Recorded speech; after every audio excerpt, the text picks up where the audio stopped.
ராதே ராதே. நம்ம சத்குருநாதருடைய பரம கிருபையினால ஸ்ரீமத் பாகவத மகாபுராணம் நம்ம கத்துட்டு இருக்கோம். இப்பொழுது 3வது ஸ்கந்தத்தில் நம்ம 19 அத்தியாயங்கள் கத்துண்டு 20வது அத்தியாயத்தை கற்றுக்க ஆரம்பித்தோம். போன செஷனில் 28 ஸ்லோகங்கள் வரைக்கும் கற்றுண்டோம். அதில் என்ன பார்த்தோம் அப்படின்னா, கடைசியில் பிரம்மதேவர் அசுரர்களை சிருஷ்டி பண்ணுறார். அந்த அசுரர்கள்லாம் அப்படி காமம் நிறைய இருக்கக்கூடியவர்களாக இருக்கிறதுனால பிரம்மதேவரிடத்துலேயே காம சிந்தனையோடு வர, உடனே பிரம்மதேவர் போய் பகவான் இடத்துல முறையிடுறார். உடனே பிரம்மாவை அந்த சரீரத்தை நீ திறந்துடு அப்படின்னு பகவான் சொல்ல, அந்த சரீரத்தை திறந்தார் அப்படிங்கிற வரைக்கும் பார்த்தோம். அதற்கு மேலே இந்த அத்தியாயத்தில் என்ன ஆறுது அப்படின்னா, அந்த பிரம்மா திறந்த அந்த சரீரமானது சந்தியா காலமாக ஆறுது. அந்த சந்தியா காலம் அப்படிங்கிறது இந்த அசுரர்கள்லாம் பார்த்தாக்க அவர்களுக்கு ஹிருதயத்தில் ஏற்கனவே காமம் அதிகமாக இருக்குது. இந்த சந்தியா காலமும் எப்படிப்பட்டது அப்படின்னா, ஹிருதயத்தில் நிறைய காம சிந்தனைகளையும் ஆசைகளையும் தூண்டக்கூடிய ஒரு வேளை. அதனால இந்த அசுரர்களுக்கு அந்த சந்தியா காலத்தை பார்த்ததும் ஒரு அழகான பெண் போல தோன்றதாம் அவர்களுக்கு. உடனே அவர்கள் அந்த பெண்மணியோடைய ஒரு அழகுல அப்படி மயங்கி போயிட்டாலாம். அவர்கள்லாம் பேசிக்கிறா, என்ன ஒரு அழகு, இவள் யாருன்னு தெரியலையே, இவர்கள்லாம் நம்மளாம் இப்படி ஆசையாக அவள் மேலே இருக்கோம், ஆனால் நம்மளுக்கு நடுவில் அப்படி எந்த விதமான ஆசையும் இல்லாதவளை போல இப்படி சஞ்சரிக்கிறாளே அப்படின்லாம் பேசிக்கிறா. இப்படி இவள் யாராக இருக்கும்னு இவர்களுக்குள்ளெல்லாம் அப்படி பேசிகிட்டே நேர அந்த பெண்மணி இடத்துலையே போய் அவர்கள்லாம் பேசுகிறா. நீ யாருமா, நீ யாருடைய பெண்ணு, இவ்வளோ அழகாக இருக்கியே, உன்னுடைய சரீரம் அவயவங்கள்லாம் இவ்வளோ அழகாக இருக்குது, நீ எதற்காக இந்த இடத்துக்கு வந்திருக்க, எங்களை தேடி நீ இப்படி வந்திருக்க, நாங்கள்லாம் ரொம்ப பாக்கியம் பண்ணியிருக்கோன்னு நினைக்கிறேன் உன்னை பார்க்குறதுக்கே, உன்னுடைய அழகுனால எங்களெல்லாம் நீ ரொம்ப மனசெல்லாம் நீ கலைக்கிற அப்படின்லாம் என்னமோ பேசுகிறா. சொல்கிறா, நீ பந்தை வச்சுட்டு நீ இப்படி விளையாடும்பொழுது இப்படியும் அப்படியும் ஓடுறியே, அதும்பொழுது உன்னுடைய கேசங்கள்லாம் அப்படி அலையிறது, அதெல்லாம் பார்த்தா எங்களோட மனசு அப்படி நீ அபகரிக்கிற இப்படின்லாம் பேசுகிறா. பிரம்மதேவர் இதை பார்த்துட்டு சிரிக்கிறாராம். அப்போ என்ன பண்ணுறா, அவளை பெண் அப்படின்னே நினைக்கிறதுனால அசுரர்கள்லாம் அந்த சந்தியா காலத்தை தங்களுக்கு அப்படின்னு எடுத்துட்டாளாம். அதற்கு மேலே என்ன ஆறுது, பிரம்மதேவர் அடுத்தபடியாக தன்னுடைய ஒரு அழகு, அதை சௌந்தர்யம்னு சொல்கிறோமே, அந்த ஒரு அழகை கொண்டு கந்தர்வர்கள் அப்சரஸ்கள் அவர்களெல்லாம் சிருஷ்டி பண்ணுறார். அந்த அழகு அப்படிங்கிறது எப்படிப்பட்டது அப்படின்னு சொல்கிறார் மைத்ரேய மகரிஷி. தன்னைத்தானே ரசிக்கக்கூடியதாம், தன்னைத்தானே அனுபவிக்கக்கூடியதாம், அத்தகைய ஒரு அழகை கொண்டு அவர்களெல்லாம் படைக்கிறார். உடனே தன்னுடைய அந்த அழகான ரூபத்தையும் அவர் திறக்கிறார். அந்த ரூபம் எப்படிப்பட்டது அப்படின்னா, சந்திர கிரணம் போல அவ்வளவு அழகாக இருக்குமாம். அந்த ரூபத்தை விஸ்வாவசு போன்ற கந்தர்வர்கள்லாம் தங்களுக்கு அப்படின்னு எடுத்துக்கிறான். அதுக்கு அடுத்தபடியாக பிரம்மா என்ன பண்ணுறார் அப்படின்னா, தன்னுடைய சோம்பேறித்தனத்திலேருந்து பூதர்கள் பிசாச்சர்கள் அவர்களெல்லாம் சிருஷ்டி பண்ணுறார். அவர்கள்லாம் சிருஷ்டி பண்ண உடனேயே என்ன ஆகுதுன்னா, பிரம்மதேவருக்கு எதிர்த்தாப்புல அப்படி ஆடையே இல்லாமல் தலையை விரி கோலமாக அப்படி பிரம்மதேவர் முன்னாடி நிற்கிறா. உடனே பிரம்மாவே அவர்களெல்லாம் பார்த்து பயந்து போயிட்டாராம். உடனே பிரம்மா அந்த ஒரு சரீரத்தை திறக்கிறார். அந்த சரீரம்தான் கொட்டாவி ரூபத்தில் அது வெளியில் போச்சாம். உடனே இவர்கள்லாம் அந்த பூதர்கள் பிசாச்சர்கள் அவர்கள்லாம் அந்த தனக்கு வேணும் அப்படின்னு எடுத்துக்கிறா. இந்த பிரம்மாவுடைய சரீரம்தான் எல்லா ஜீவராசிகளிடத்துலையும் எப்படி தெரியறது அப்படின்னா, நித்ரா, அதாவது தூக்கம்ங்கிற ரூபத்தில் வெளிப்படுறது அப்படிங்கிறார். இந்த தூக்கம்ங்கிறது என்ன பண்ணுறது அப்படின்னா, எல்லாரையும் இந்திரியங்களெல்லாம் அப்படி அதோட செயலை இழக்கபடி பண்ணுறது இல்லையா, அதனால நிறைய உடம்புல அதனால ஒரு அசுச்சி, அதாவது அசுத்தங்கள்லாம் நிறைய ஏற்படுறதுக்கு ஒரு வாய்ப்பை ஏற்படுத்தக்கூடியது இந்த நித்ரை அப்படிங்கிறது, தூக்கம். அதனால மனுஷர்கள் இப்படி இந்த ஒரு அசுத்தமான நிலையில இருக்கும் பொழுது இந்த பூதர்கள் பிசாச்சர்கள்லாம் இதுதான் தருணம்னு அவர்களெல்லாம் தாக்குவாளாம். அப்படி அவர்கள்லாம் தாக்கினா என்ன ஆகும் அப்படின்னா, அவர்களுக்கெல்லாம் உன்மாதம்னு சொல்லக்கூடிய இந்த பைத்தியம் பிடிக்கிறதுன்னு சொல்கிறோமே, அத்தகைய ஒரு பித்து பிடிச்சி அவர்கள்லாம் அப்படி அலைவாளாம். அதனால் இப்படி 4 விதமாக பிரம்மாவுடைய சரீரம் அடுத்தபடியாக அப்படி 4 விதமாக ஆகிறது. என்னன்னா, முதல்ல தந்திரா அப்படிங்கிற சோம்பேறித்தனம், அதற்கு அடுத்ததாக அது வெளியில் போகும்பொழுது ஜிரும்பணம் அப்படிங்கிற கொட்டாவி ரூபத்தில் போகிறது, அதுதான் நித்ரைங்கிற ரூபத்தில் அடுத்ததாக தூக்கமாக தெரியறது எல்லாருக்கிடத்துலையும், அதுக்கப்புறமா உன்மாதம் அப்படிங்கிற அந்த ஒரு பித்து பிடிக்கிற அந்த ஒரு தன்மை, இப்படி 4 விதமாக இருக்கிறதுனால அவர் படைச்ச அந்த பூத்தர்கள் பிசாச்சர்கள் அவர்களும் 4 விதமாக இருக்கா அப்படிங்கிறத வியாக்கியானத்தில் சொல்கிறா. அதுக்கு அடுத்ததாக பிரம்மதேவர் என்ன பண்ணுறார், அடுத்த சிருஷ்டி என்னது அப்படின்னு பார்த்தா, தன்னுடைய கண்களுக்கு தெரியாத ஒரு ரூபம் இருக்குமே, சூக்ஷ்மமான ரூபம், அந்த ஒரு ரூபத்தை கொண்டு சாத்தியர்கள் பித்ருக்கள் அவர்களெல்லாம் சிருஷ்டி பண்ணுறார். உடனே பித்ருக்கள்லாம் பிரம்மதேவருடைய அந்த கண்களுக்கு தெரியாத அந்த ரூபத்தை அவர் திறக்க அது அவர்கள்லாம் எடுத்துட்டாலாம்.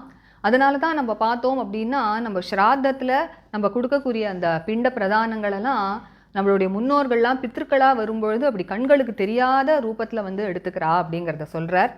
அதுக்கு அடுத்ததாக பிரம்மதேவரோட அடுத்த சிருஷ்டி என்ன அப்படின்னு சொல்கிறார், மறைஞ்சு இருக்கக்கூடிய தன்மை அப்படின்னு ஒன்று இருக்கு இல்லையா, அந்த ஒரு சக்தியை கொண்டு பிரம்மதேவர் சித்தர்கள் வித்யாதரர்கள் அவர்களெல்லாம் சிருஷ்டி பண்ணுறாராம். அதற்கு அந்த மறைஞ்சிருக்கக்கூடிய தன்மை அப்படிங்கிறது அந்தர்தானம் அப்படின்னு பேர். அந்த ஒரு ஆச்சரியமான சரீரத்தை அவர்களுக்கு கொடுக்குறார் பிரம்மதேவர். அடுத்த சிருஷ்டி என்ன அப்படின்னு சொல்கிறார். ஒரு சமயம் பிரம்மதேவர் தண்ணியில் தன்னுடைய ஒரு பிரதிபிம்பத்தை பார்க்குறார். பார்த்துட்டு தன்னுடைய பிரதிபிம்பத்தையே பார்த்து மோகிச்சு போகிறாராம், எவ்வளவு அழகாக இருக்குது அப்படின்னு. அந்த ஒரு பிரதிபிம்பத்திலேருந்து தோன்றினவர்கள் தான் கிண்ணறர்கள் கிம்புருஷர்கள் அப்படின்னு சொல்கிறார். பிரம்மாவுடையவே பிரதிபிம்பத்திலேருந்து தோன்றினதுனால தான் இந்த கிண்ணறர்கள் கிம்புருஷர்கள்லாம் என்ன பண்ணுறாங்கன்னா தினமும் காலங்கார்த்தால பிரம்மதேவரை பலவிதமான ஸ்தோத்திரங்கள்லாம் சொல்லி புகழ்ந்து பாடுவாளாம். யுகலமா, அதாவது அவர்களுடைய மனைவிகளோட சேர்ந்துண்டு அப்படி ஜோடி ஜோடியாக வந்து பிரம்மாவோட புகழ பாடுவா அப்படின்னு சொல்கிறார். அடுத்ததாக ஒரு நாள் என்ன ஆகுது அப்படின்னா, பிரம்மதேவர் அப்படி காலை நீட்டிண்டு தரையில் படுத்துன்னு இருக்கார். படுத்துன்னு இருக்கும்போது ரொம்பவும் கவலைப்படுறார். அவருக்கு கோபம் வருது. என்ன அப்படின்னா, சிருஷ்டி வேகமாக அப்படி நடக்க மாட்டேங்கிறதே அப்படின்னு கவலையும் கோபமும் ஏற்படுறது. அந்த ஒரு கோபத்தில் தன்னுடைய கேசங்களெல்லாம் அப்படி பிச்சு கீழே போடுறாராம், அத்தகைய கோபத்தில். அதனால அவர் போட்ட அந்த கேசங்கள்லாம் அப்படி தரையில் போட்டதும் அதுகள்லாம் தான் பாம்பா ஆச்சு அப்படிங்கிறார். ஏன்னா கோபத்தில் அப்படி எடுத்து போடுறார் இல்லையா, அதனால அஹயஹா அப்படின்னு சொல்லக்கூடிய பாம்புகளாக ஆச்சு அப்படிங்கிறார். அந்த சரீரம் கீழே அவர் படுத்துண்டு அவர் நகர்ந்தார் இல்லையா, அதனால அந்த சரீரத்திலேருந்து யாரெல்லாம் உண்டானா அப்படின்னா, ரொம்பவும் கோபம் மிகுதியாக இருக்கக்கூடிய சர்ப்பங்கள் நாகங்கள், படம் எடுத்து அப்படி கோபத்தை காட்டக்கூடிய பலவிதமான குரூரமான சர்ப்பங்கள்லாம் அதுலேருந்து தோன்றித்து அப்படின்னு சொல்கிறார். அதுக்கடுத்ததாக ஒரு சமயம் பிரம்மதேவர் இப்போ நிறைய பலவிதமாக இப்படி சிருஷ்டிலாம் பண்ணி முடித்ததுனால மனசில் ரொம்ப நிறைவோடு இருந்தாராம். தன்னுடைய வாழ்க்கையோடைய பிரயோஜனம் சித்திச்சுடுத்து அப்படின்னு. அந்த நிறைவான ஒரு மனசோடு அவர் இருக்கிற சமயத்தில் அத்தகைய ஒரு மனசுலேருந்து யாரை சிருஷ்டி பண்ணார் அப்படின்னா, மனுக்களெல்லாம் சிருஷ்டி பண்ணாராம். இந்த மனுக்கள்லாம் யார் அப்படின்னா, உலகத்துக்கே நன்மை பண்ணக்கூடியவர்கள், உலகத்தையே காப்பாற்றக்கூடியவர்கள். அப்படி அவர்களை சிருஷ்டி பண்ணதும் அவர்களுக்கு எதை கொடுத்தார் அப்படின்னா, தன்னுடைய மனுஷ்ய ரூபத்தை அவர்களுக்கு கொடுத்தாராம். அதனால தான் முதல்ல ஏற்பட்ட மனுஷர்கள் யாருன்னா அந்த மனுக்கள் தான். அதே மாதிரி சம்ஸ்கிருதத்துலேயும் மனுஷர்கள் அப்படின்னு நம்மளுக்கு பேர் வந்தது ஏன்னா நம்ம மனு இடத்துலேருந்து நம்மளாம் வந்திருக்கோம் அப்படிங்கிறதுனால தான் மாணவர்கள் மனுஷர்கள் அப்படின்னு சம்ஸ்கிருதத்தில் பேர். அதனால் நம்மளாம் மனுவுடைய வம்சத்தில் வந்தவர்கள். அப்படி மனுக்களை சிருஷ்டி பண்ணதுமே இதற்கு முன்னாடி பிரம்மதேவர் எவ்வளவோ சிருஷ்டிலாம் பண்ணியிருக்கார் இல்லையா, தேவர்கள் கந்தர்வர்கள் வித்யாதரர்கள் அவர்கள் எல்லாரும் பிரம்மதேவரை ரொம்ப புகழ்ந்தாளாம். அஹோ ஏதத் ஜெகத் ஸ்ரஷ்டா சுகிருதம் பததே கிருதம் அப்படின்னு ரொம்ப புகழ்ந்தாளாம். ரொம்ப அழகாக ஆச்சரியமாக ஒரு சிருஷ்டி ஒன்று நீங்கள் பண்ணியிருக்கேள், இந்த மனுக்களை சிருஷ்டி பண்ணியிருக்கேளே, இந்த மனுஷர்களை நீங்கள் சிருஷ்டி பண்ணதுனால அவர்களுக்கெல்லாம் கர்மம் பண்ணுறதுக்கு அதிகாரம் இருக்கிறதுனால அவர்கள் யாகத்தில் நிறைய ஆகுதியெல்லாம் கொடுப்பா. அப்படி ஹவிர்பாகங்கள்லாம் கொடுத்தா அப்படின்னா நாங்கள் எல்லாரும் சேர்ந்து அதை வந்து நாங்கள் எடுத்துண்டு சந்தோஷத்தை அடைவோம். அதனால் நல்லதாக ஒரு சிருஷ்டி பண்ணேள் அப்படின்னு பிரம்மதேவரை ரொம்ப புகழ்ந்து பேசினாலாம். இதுக்கு அடுத்ததாக கடைசியாக பிரம்மதேவர் என்ன பண்ணுறார் அப்படின்னா, நிறைய தபஸ் பண்ணுறார். தபஸ் பண்ணி ஞானத்தை விருத்தி பண்ணிட்டு அப்படி சமாதி மூலமாக தன்னுடைய இந்திரியங்களெல்லாம் அடக்கி யாரை சிருஷ்டி பண்ணுறார் அப்படின்னா, அத்தகைய ஒரு தபஸ் மூலமாக ரிஷிகளெல்லாம் சிருஷ்டி பண்ணுறாராம். அந்த ரிஷிகள் தான் பிரம்மதேவருக்கு ரொம்பவும் பிடித்த பிரஜைகள் அப்படின்னு சொல்கிறார். அந்த ஒரு ரிஷிக்கும் தன்னுடைய சரீரத்திலேன்னு ஒரு அம்சத்தை கொடுத்தாராம். என்ன மாதிரி அம்சங்கள் அப்படின்னா, ஆழ்ந்த தியானம், யோகம், சமாதி, ஆச்சரியமான சித்திகள், தபசு, வைராக்கியம், இது போன்ற தன்னுடைய ஒரு அம்சத்தையும் அந்த ரிஷிகளுக்கெல்லாம் கொடுத்தார் அப்படிங்கிறத சொல்லி இந்த ரிஷிகளோட சிருஷ்டியோட இந்த 20வது அத்தியாயம் பூர்த்தியாகிறது. இப்பொழுது நம்ம எப்பொழுதும் போல இந்த 20வது அத்தியாயத்தை நம்ம கற்றுக்கலாம். ராதே ராதே. கோபிகா ஜீவனஸ்மரணம் கோவிந்தா கோவிந்தா. சத்குருநாத மகாராஜ் கி ஜெய். கலயே சுந்தராகாரம் சதைக பிரியதர்சனம் அஜ்ஞானநாசகம் தேவம் சத்குரும் முரளீதரம் முரளீமண்டிதகரகமலம் முனிஜனமோகனம் व्यत्यस्तपादं वनमालाधारिणं प्रेमभक्तमण्डलनित्यकीर्तितं श्रीप्रेमिकवरदम् आश्रयेऽहम्. जन्माद्यस्य यतोऽन्वयादितरतश्चार्थेष्वभिज्ञस्वराट् तेने ब्रह्महृदायादिकवये मुह्यन्ति यत्सूरयः तेजो वारिमृदां यथा विनिमयो यत्र त्रिसर्गो मृषा धाम्ना स्वेन सदा निरस्तकुहकं सत्यं परं धीमहि धर्मः प्रोज्झितकैतवोऽत्र परमो निर्मत्सराणां सतां वेद्यं वास्तवमत्र वस्तु शिवदं तापत्रयोन्मूलनं श्रीमद्भागवते महामुनिकृते किं वा परैरीश्वरः सद्यो हृद्यवरुध्यतेऽत्र कृतिभिः शुश्रूषुभिस्तत्क्षणात् निगमकल्पतरोर्गलितं फलं शुकमुखादमृतद्रवसंयुतं पिबत भागवतं रसमालयं मुहुरहो रसिका भुवि भावुकाः यं प्रव्रजन्तमनुपेतमपेतकृत्यं द्वैपायनो विरहकातराजुहाव पुत्रेति तन्मयतया तरवोऽभिनेदुः तं सर्वभूतहृदयं मुनिमानतोऽस्मि यस्वानुभावमखिल श्रुतिसारमेकम् अध्यात्मदीपम् अतितितीर्षतां तमोऽन्धम् संसारिणां करुणयाः पुराणगुह्यं तं व्याससूनुमुपयामि गुरुं मुनीनां नारायणं नमस्कृत्य नरं चैव नरोत्तमं देवीं सरस्वतीं व्यासं ततो जयमुदीरयेत् कृष्णाय वासुदेवाय देवकीनन्दनाय च नन्दगोपकुमाराय गोविन्दाय नमो नमः कृष्णाय वासुदेवाय हरये परमात्मने प्रणतक्लेशनाशाय गोविन्दाय नमो नमः नाम संकीर्तनं यस्य सर्वपापप्रणाशनं प्रणामो दुःखशमनः तं नमामि हरिं परम्। गोपिका जीवनस्मरणं गोविन्द गोविन्द சத்குரு மகாராஜ் கி ஜெய். 20வது அத்தியாயத்துல 29வது ஸ்லோகத்திலேருந்து நம்ம படிக்கலாம்.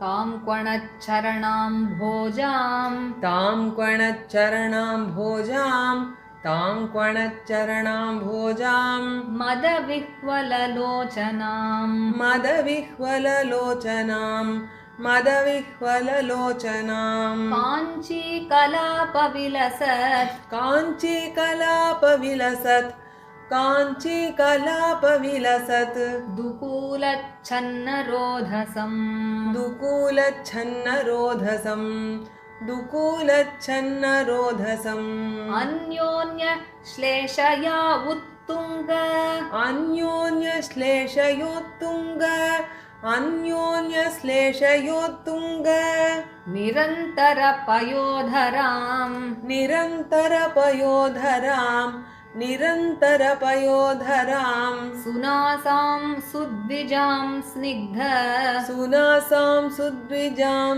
स्निग्ध सुनासां सुद्विजां स्निग्ध हासलीलावलोकनां हासलीलावलोकनां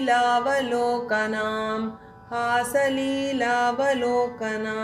गुहन्तीं व्रीडयात्मानं गुहन्तीं व्रीडयात्मानं गुहन्तीं व्रीडयात्मानं नील अलकवरूथिनीं नीलालकवरूथिनीं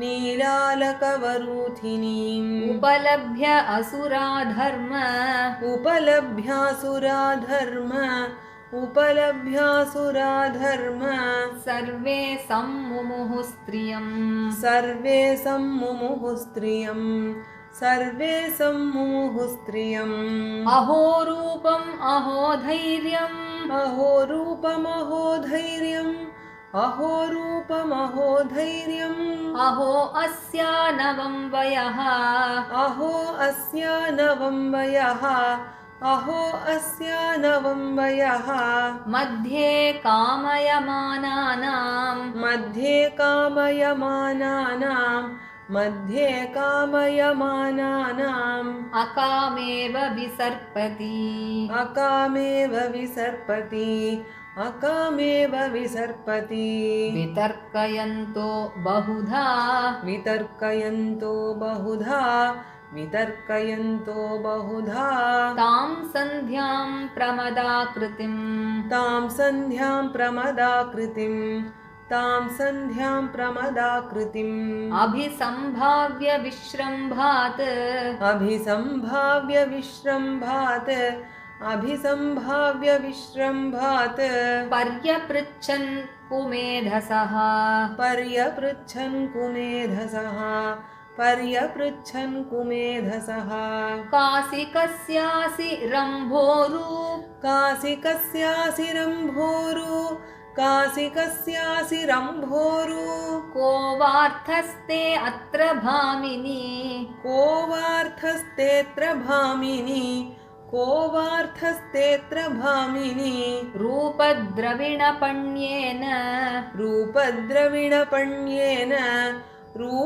रूपद्रविणपण्येन दुर्भगान्नो विबाधसे दुर्भगान्नो विबाधसे दुर्भगान्नो विबाधसे या वा काचित्त्वम् अबले या वा काचित्त्वम् अबले या वा काचित्त्वम् अबले दिष्ट्या सन्दर्शनं तव दिष्ट्या सन्दर्शनं तव दिष्ट्या सन्दर्शनं तव उत्सुनोऽसि ईक्षमाणानाम् उत्सुनोषि क्षमाणानाम् उत्सुनोषि क्षमाणानां कन्दुकक्रीडया मनः कन्दुकक्रीडया मनः कन्दुकक्रीडया मनः नैकत्र ते जयति शालिनि पादपद्मम् नैकत्र ते जयति शालिनि पादपद्मम् नैकत्र ते जयति शालिनि पादपद्मम् घ्नन्त्या मुहुः करतलेन पतत्पतङ्गम् घ्नन्त्या मुहुः करतलेन पतत्पतङ्गम् घ्नन्त्या मुहुः करतलेन पतत्पतङ्गम् मध्यं विषीदति बृहत्स्तनभारभीतम् मध्यं विषीदति बृहत्स्तनभारभीतम् मध्यं विषीदति बृहत्स्तनभारभीतम् शान्तेव दृष्टिः अमला सुशिखा समूहः शान्तेव दृष्टिरमला सुशिखा समूहः शान्तेव दृष्टिरमला सुशिखा समूहः इति सायन्तनीं सन्ध्याम् इति सायन्तनीं सन्ध्याम् इति सायन्तनीं सन्ध्याम् असुराः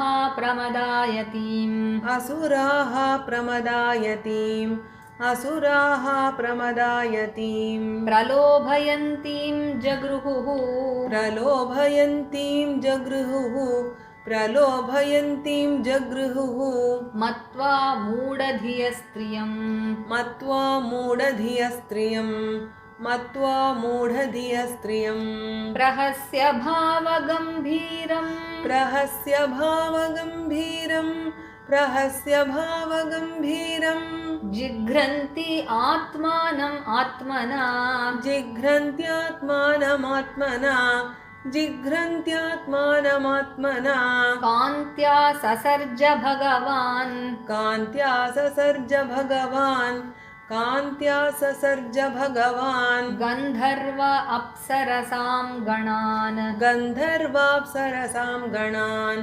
गन्धर्वाप्सरसां गणान् विससर्जतनुं तां वै विससर्जतनुं तां वै विससर्जतनुं तां वै ज्योत्स्नां कान्तिमतीं प्रियां ज्योत्स्नां कान्तिमतीं प्रियां ज्योत्स्नां कान्तिमतीं प्रियां तयेव चाददुः प्रीत्या तयेव चाददुः प्रीत्या तयेव चाददुः प्रीत्या विश्वावसु पुरोगमाः विश्वावसु पुरोगमाः विश्वावसु पुरोगमाः सृष्ट्वा भूतपिशाचांश्च सृष्ट्वा भूतपिशाचांश्च सृष्ट्वा भूतपिशाचांश्च भगवान् आत्मतन्द्रिणा भगवानात्मतन्द्रिणा भगवानात्मतन्द्रिणा दिग्वाससो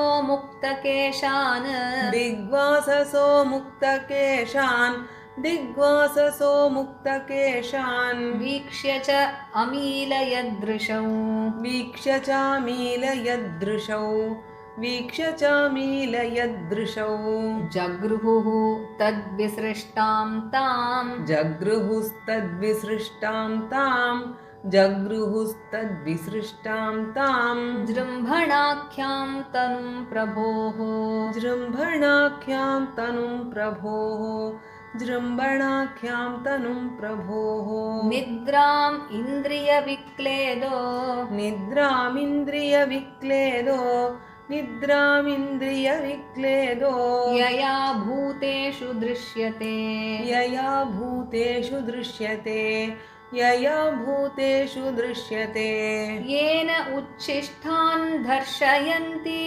येनोच्छिष्टान् दर्शयन्ति येनोच्छिष्टान् दर्शयन्ति तम् उन्मादं प्रचक्षते तमुन्मादं प्रचक्षते तमुन्मादं प्रचक्षते ऊर्जस्वन्तं मन्यमानः ऊर्जस्वन्तं मन्यमानः ऊर्जस्वन्तं मन्यमानः आत्मानं भगवान् अजः आत्मानं भगवानजः आत्मानं भगवानजः साध्यान् गणान् पितृगणान् साध्यान् गणान् पितृगणान् साध्यान् गणान् पितृगणान् परोक्षेण असृजत् प्रभुः परोक्षेणासृजत् प्रभुः परोक्षेणासृजत् प्रभुः स आत्मसर्गं तं कायं त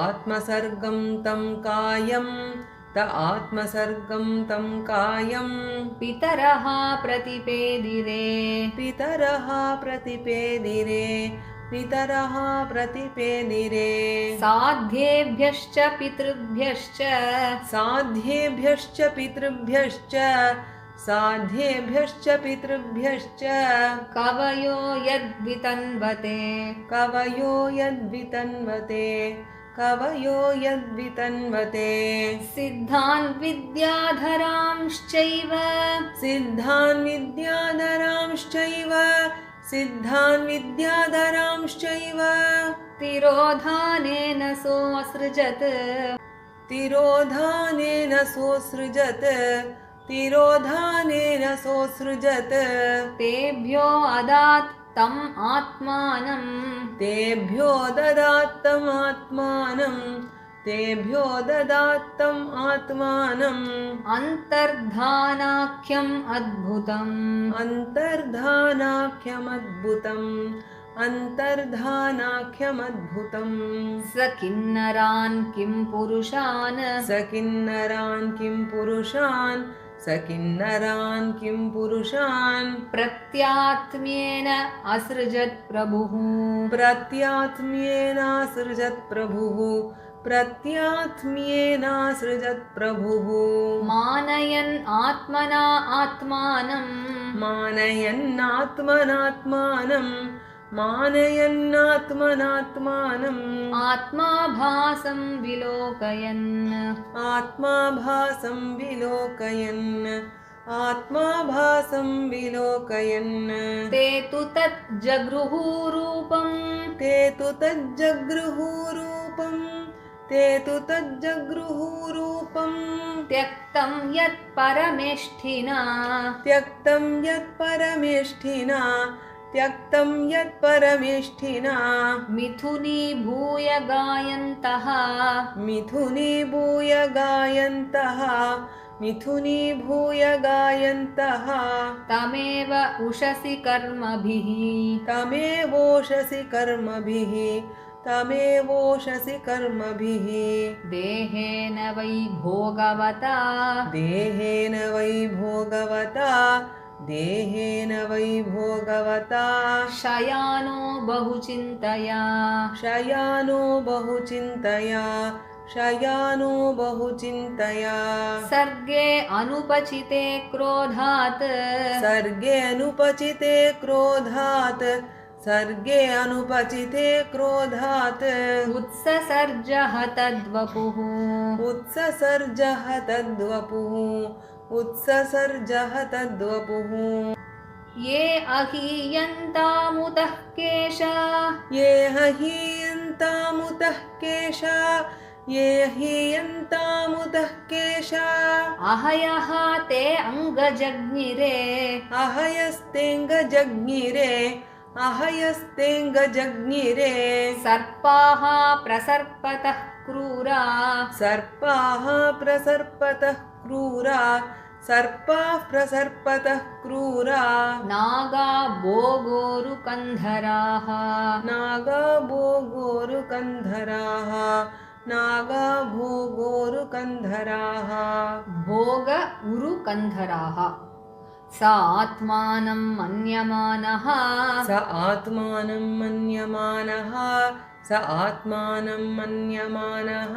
कृतकृत्यम् इवात्मभूः कृतकृत्यमिवात्मभूः कृतकृत्यमिवात्मभूः तदा मनून् ससर्जान्ते तदा मनून् ससर्जान्ते तदा मनून् ससर्जान्ते मनसा लोकभावनान् मनसा लोकभावनान् मनसा लोकभावनान् तेभ्यः सो अत्यसृजत् स्वीयम् तेभ्यः सोऽत्यसृजत् स्वीयं तेभ्यः सोऽत्यसृजत् स्वीयं पुरं पुरुषम् आत्मवान् पुरं पुरुषमात्मवान् पुरं पुरुषमात्मवान् तान् दृष्ट्वा ये पुरा सृष्टाः तान् दृष्ट्वा ये पुरा सृष्टाः तान् दृष्ट्वा ये पुरा सृष्टाः प्रशशंसुः प्रजापतिम्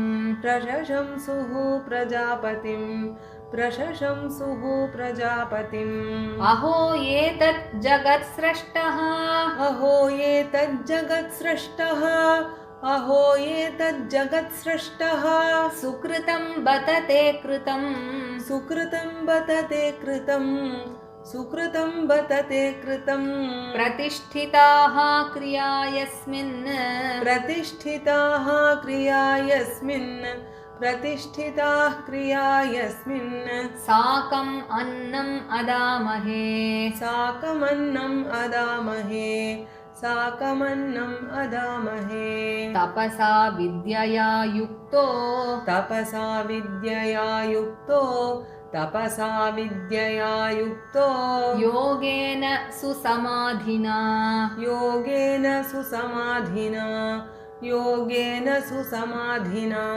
ऋषीन् ऋषिः ऋषिकेशः ऋषीन् ऋषिः ऋषिकेशः ऋषीन् ऋषिः ऋषिकेशः ससर्ज अभिमताः प्रजाः ससर्जाभिमताः प्रजाः ससर्जाभिमताः प्रजाः तेभ्यः च एकैकशः स्वस्य तेभ्यश्चैकैकशः स्वस्य तेभ्यश्चैकैकशः स्वस्य देहस्य अंशम् अदाद् अजः देहस्यांशमदाद् अजः देहस्यांशमदाद् अजः यत्तत् समाधि योगर्धि यत्तत् समाधियोगर्धि यत्तत् समाधियोगर्धि तपो विद्या विरक्तिमत् तपो विद्या विरक्तिमत् तपो विद्या विरक्तिमत् இப்போ இந்த 29வது ஸ்லோகத்திலேருந்து நம்ம எல்லாரும் சேர்ந்து படிக்கலாம் from the 29th ஸ்லோகா तां क्वणच्चरणां भोजां मदविह्वललोचनां काञ्चीकलापविलसत् दुकूलच्छन्नरोधसम् अन्योन्यश्लेषयोत्तुङ्ग निरन्तरपयोधरां सुनासां सुद्विजां स्निग्ध हासलीलावलोकनां गूहन्तीं व्रीडयात्मानं नीलालकवरूथिनीम्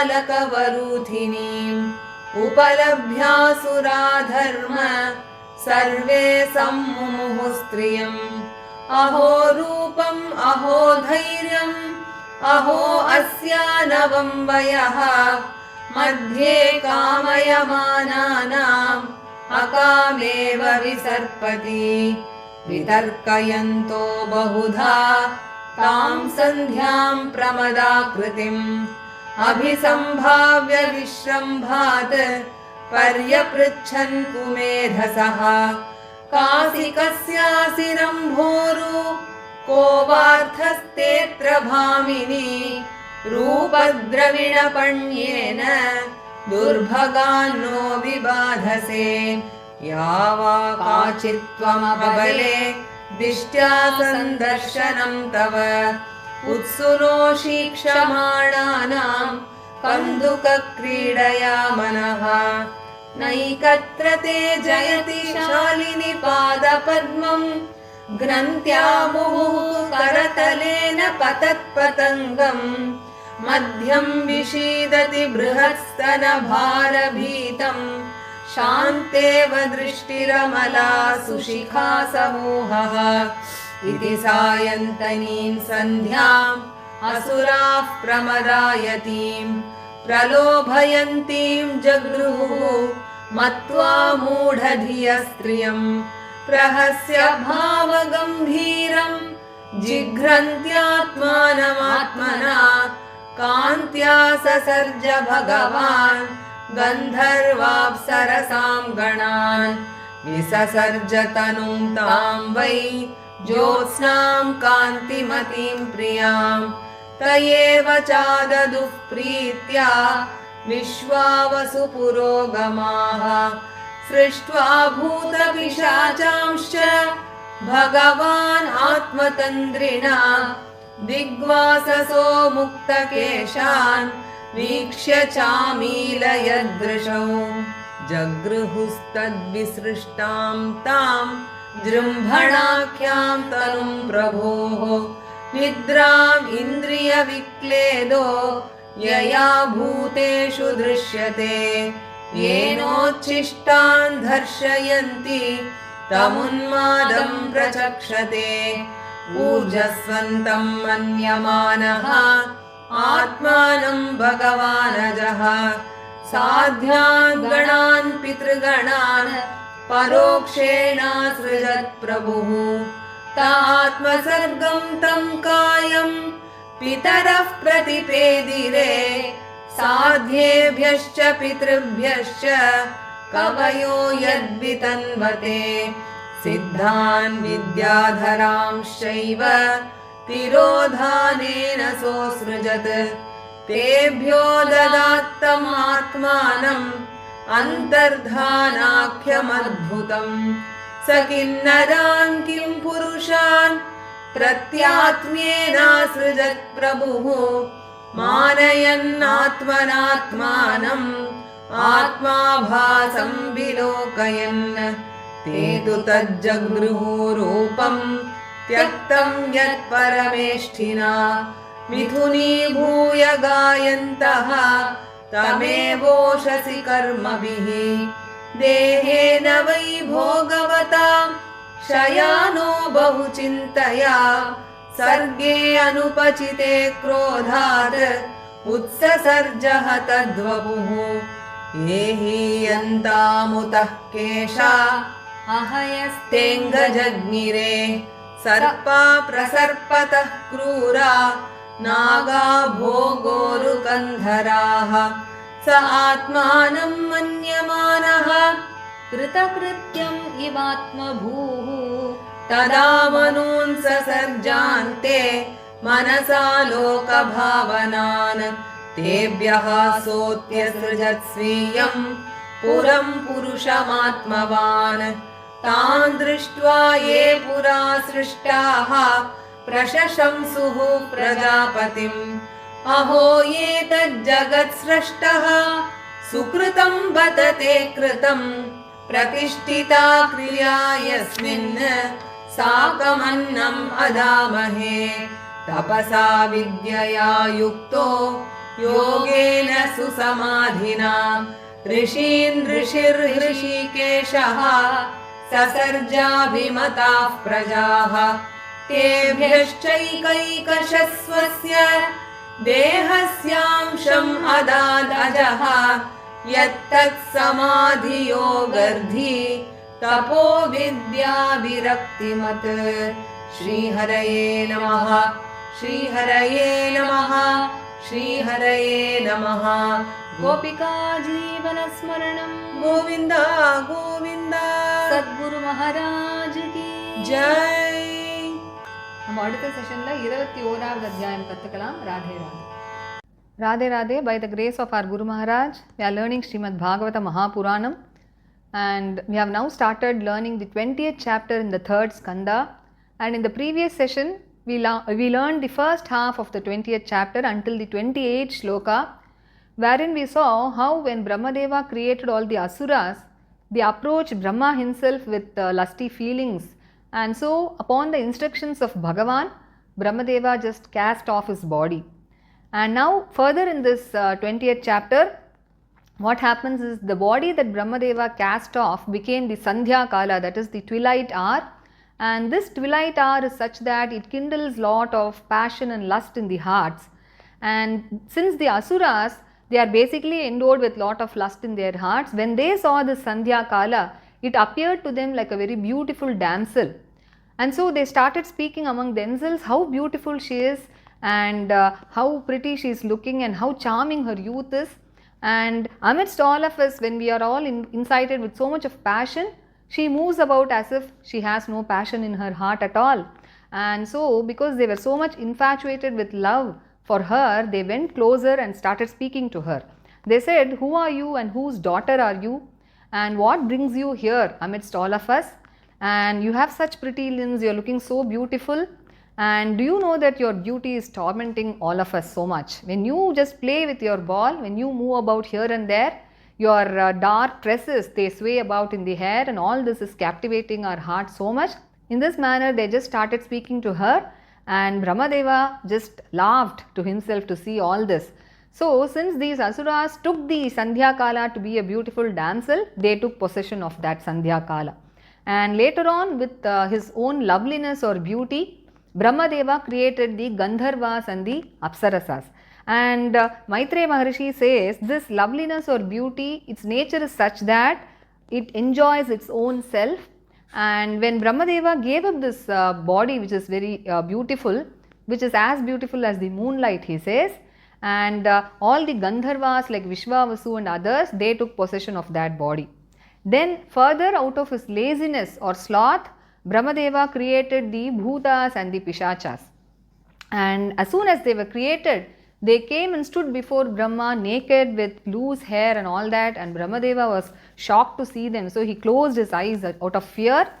And then Brahmadeva gave up that body, which went out in the form of Jrimbana or yawning. And it is this form of Brahmadeva which is seen in all the living beings in the form of Nidra, he says, that is sleep. And sleep is such that it causes all the senses to lose their power and control. And what happens is a person becomes very dull during that sleep. And what happens, he also becomes susceptible to lot of impurities in the body. And when a person is in such an impure state, these Bhutas and Pishachas, they take it as a very opportune moment to attack such people. And when these Bhutas or Pishachas, when they attack men, they become insane, that is called as Unmada. So this form of Brahma takes 4 stages, that is Tandra, laziness, Jrimbana or yawning, Nidra or sleep, and then finally Unmada or insanity. And so these Bhutas and Pishachas also are of 4 types, he says.